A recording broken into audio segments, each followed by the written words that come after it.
The door opened, and my childhood friend, Scott, along with his wife, Sarah, entered with big smiles on their faces. I looked at the happy couple and sincerely blessed Scott, who had always been there to support me. My name is Ethan, 28 years old. Today, I'm attending the wedding of Scott, a close friend I've known since we were kids. I've had a limp ever since I was diagnosed with Perthes disease as a child. Perthes disease is a condition where a part of the hip bone dies off, and I was diagnosed when I was 12.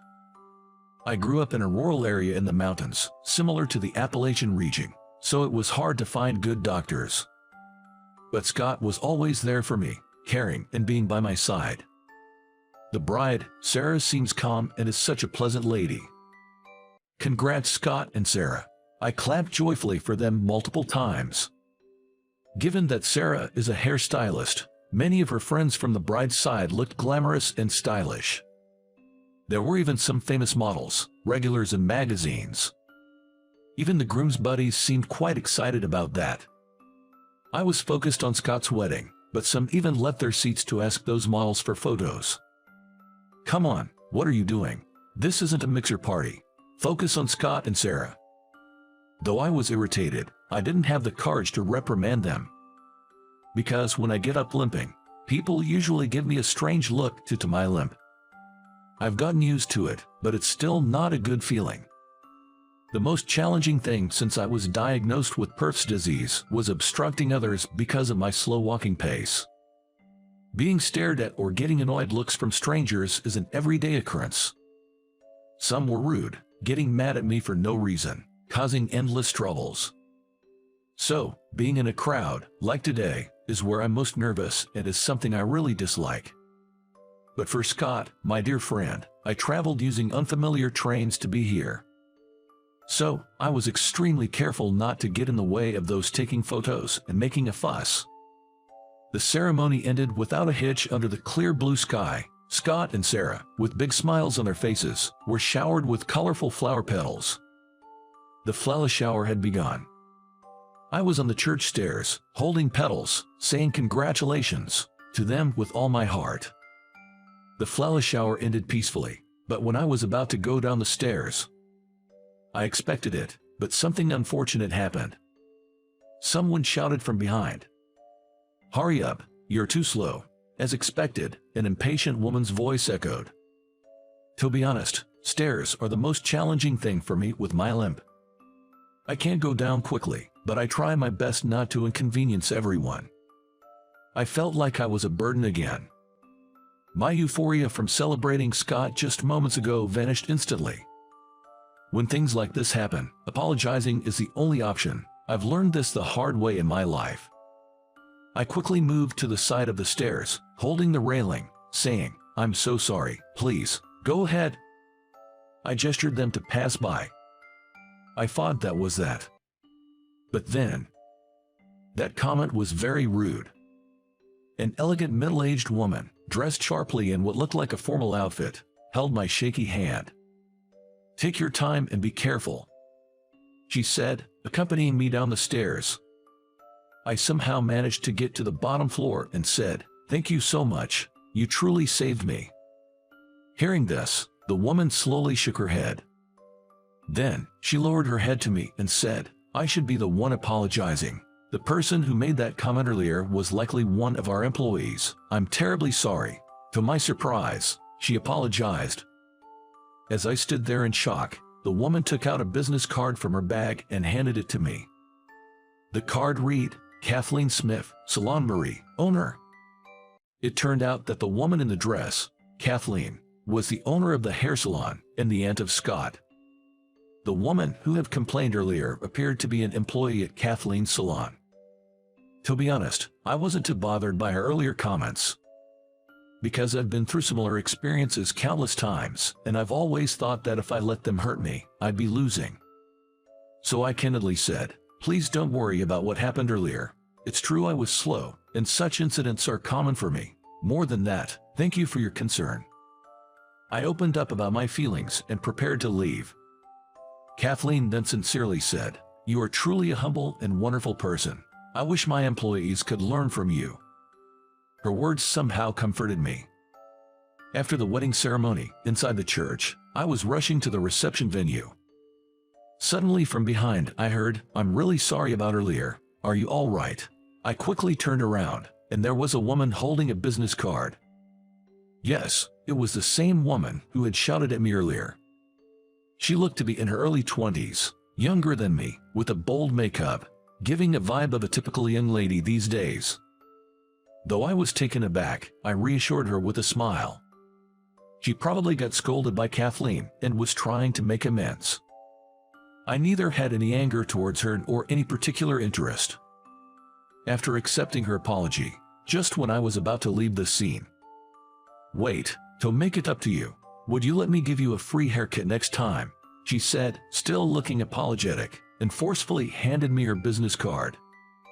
Caught off guard by her sudden offer, I kept my composure and with a smile said, "Thank you for your kindness," and took the card before parting ways with her. Throughout my life, I've been hurt and pitied for my disability countless times. So, I honestly didn't feel like looking at her card, assuming her offer was just a lip service. After attending Scott and Sarah's reception, I put her card in my suit's inner pocket and even forgot about our agreement. However, some time after Scott's wedding, I got a call. "Hey, Ethan, it's me. Thanks for coming to our wedding." It was Scott himself. "Hey Scott, back from your honeymoon. It was such a wonderful wedding." I congratulated Scott once more. Scott mentioned how he and Sarah went to Hawaii and enjoyed scuba diving, and his voice sounded lively. Then, out of the blue, he said, "Actually, the reason I called today is, someone here wants to talk to you." Hang on. The voice changed to a woman's. It's Maria Smith, the one who gave you a card at the wedding. Why haven't you visited the salon? Are you still mad at me?" Caught off guard by her rapid-fire questions, I was perplexed. Who is this? The wedding, the card, the salon. After a few moments, I remembered. I hurriedly searched for her card in my suit's pocket and found it. The card read, "Hairstylist, Maria Smith." I honestly explained the situation to Maria. "It's okay, I'm not mad at all. I just forgot about our appointment. I'm so sorry."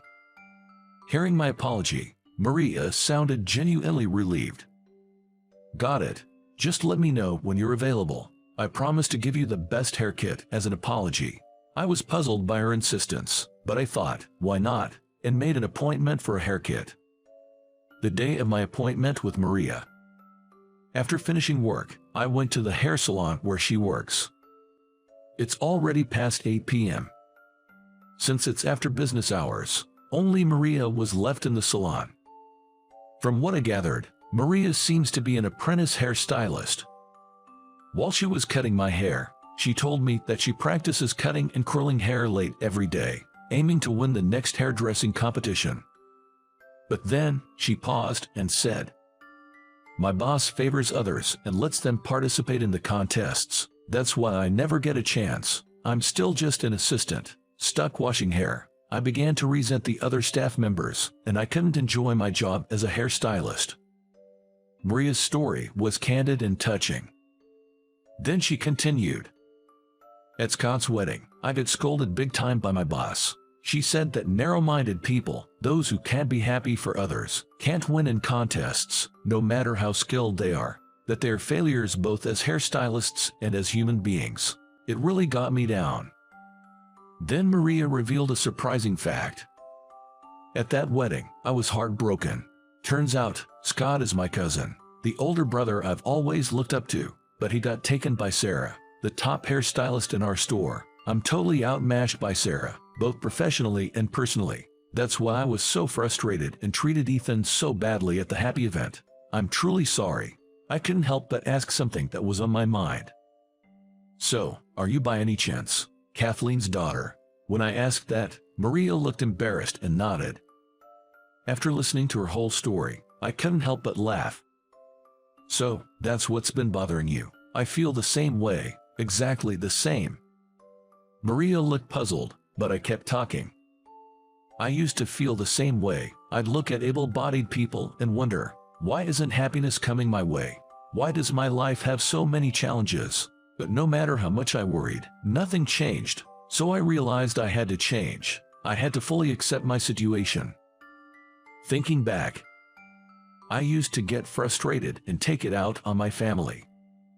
But once I took the first step, I met Scott, a truly kind-hearted best friend. I realized that while I might not be athletic, I was good at studying. After a lot of hard work, I managed to get into a prestigious college's science department. Now, I'm doing pretty well in a big company. I've learned to avoid people who find me annoying and to genuinely appreciate those like Kathleen who helped me. When I shared this with Maria, she was crying. You're absolutely right. I've been too focused on my insecurities. I'll try to live more honestly and sincerely. Your words really resonated with me. Thank you. Every time she cried, her thick foundation and heavy mascara ran. Upon closer look, her skin was very clear, and she looked much cuter without makeup. You don't have to be perfect like Kathleen or Sarah. You have your own unique qualities. Keep it up. While I was encouraging Maria, I was also cheering myself on. I need to work hard and learn from her. 1 year after Scott's wedding, I visit the Salon Marie once a month to get my hair cut. Of course, my personal hairstylist is Maria. Actually, she has become a valuable partner in both my personal and professional life. As I started to date her and listen to her work challenges, I was drawn to her sincerity and hard-working nature. After we got together, Maria let go of her unnecessary insecurities and started focusing more on her job as a hairstylist. Kathleen even thanked me, saying Maria had become a considerate and good hairstylist. And now, I wholeheartedly support her as she works hard for the next competition. I hope that in the near future, Maria will become the #1 hairstylist.